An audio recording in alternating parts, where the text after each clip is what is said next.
La discipline prévaut sur la motivation, parce que la motivation sans discipline n'est que motivation. Un élan, une intention, un désir profond et ardent, mais c'est bien tout. Vous est-il déjà arrivé de vous sentir chargé d'une force presque surnaturelle après avoir vu une vidéo inspirante? Ou après une conversation avec quelqu'un qui, par sa manière de parler, son énergie, ou même juste un mot bien placé, a réveillé le lion ou la lionne qui sommeille en vous? Vous savez, ces personnes qui, par un regard, un compliment ou même juste une oreille tendue, arrivent à faire briller votre potentiel comme si vous le voyiez pour la première fois. Et après ça, qu'avez-vous fait? Avez-vous saisi cet élan? L'avez-vous transformé en action? Vous êtes-vous mis à courir plus souvent si votre objectif était de perdre du poids? Avez-vous rédigé un plan, structuré vos idées, pris votre téléphone pour cet appel que vous repoussiez depuis des semaines? Avez-vous avancé ou bien ce feu s'est-il doucement éteint comme un souffle chaud dans l'air froid avant que vous ne repreniez le cours exact de votre vie, juste là où vous l'aviez laissé?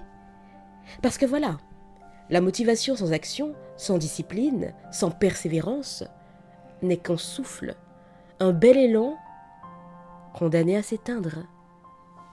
Alors que faire pour que cette énergie ne soit pas juste une vague passagère, mais une vraie propulsion? Premièrement, prenez des initiatives, soyez proactifs. Ne restons pas là à attendre que les choses passent ou que les choses se passent, parce qu'elles ne se passeront pas toutes seules. Les chances qu'un miracle arrive alors que nous sommes assis à scroller sur nos téléphones en espérant que la vie fasse quelque chose pour nous sont proches de zéro. Et non pas 5, 2, 3, mais -10, -40. Même si vous attendez une aide extérieure, une main tendue ou une opportunité en or, encore faut-il sortir de chez vous, ou, au minimum, formuler votre demande et agir dans cette intention. Ça peut vouloir dire chercher activement une formation, publier votre idée sur une plateforme, envoyer ce message ou cet email que vous repoussez. Nous devons sortir de l'attente passive et reprendre le contrôle, pas sur le monde, mais sur nos réactions face à ce que la vie place sur notre route. La motivation sans vision est un carburant inutile.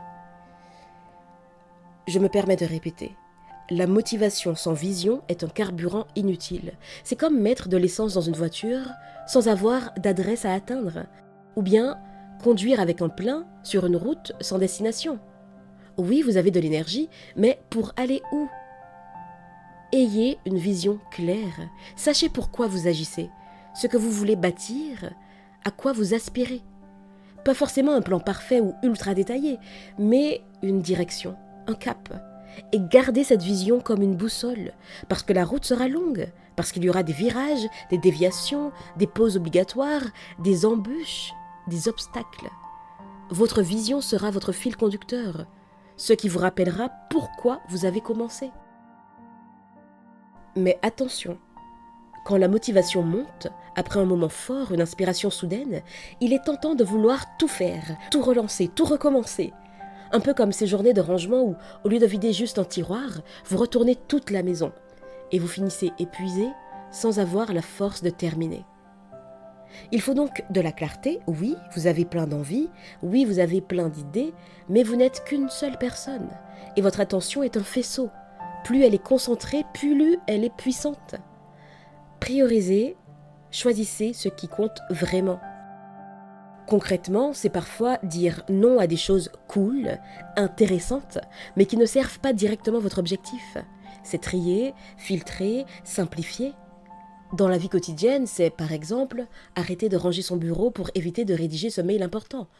Arrêter de planifier son programme sportif en boucle sans jamais mettre ses baskets. Arrêter de faire des listes, des sous-listes, des sous-sous-listes, des sous-sous-sous-sous-sous-listes et des tableaux colorés sans jamais passer à l'action. C'est agréable de préparer, c'est même important. Mais à un moment, il faut commencer, il faut passer à l'action. Et puis, il y a la flemme. Ce monstre qui ressemble à un nounours moelleux, doux, rassurant, séduisant. Soyons honnêtes, nous l'avons écouté au moins une fois. Remis à demain ce qui pouvait être fait aujourd'hui. Préférer l'instant de confort à l'effort court mais nécessaire. Bon, alors, maintenant, que faire? Utiliser la flemme à notre avantage. Comment? Avec un système de récompense. Bon, alors oui, ça peut paraître enfantin, mais ça fonctionne. Par exemple, si je termine cette tâche, je m'autorise 1 heure pour lire, pour marcher, pour manger ce dessert qui me fait envie. Ou, si je tiens mon planning cette semaine, je m'offre cette sortie que je repousse. C'est la version humaine de la carotte. Et parfois la carotte est ce qu'il nous faut pour avancer. Et surtout, continuer à grandir. N'oubliez pas que vous n'êtes pas une machine, mais un être vivant. Alors nourrissez-vous, pas seulement de nourriture physique, mais d'expérience, de savoir, de liens. Prenez soin de votre corps, de vos émotions, de votre esprit. Ne courez pas vers un objectif en vous oubliant au passage, parce que le but, ce n'est pas seulement d'arriver, c'est d'arriver entier.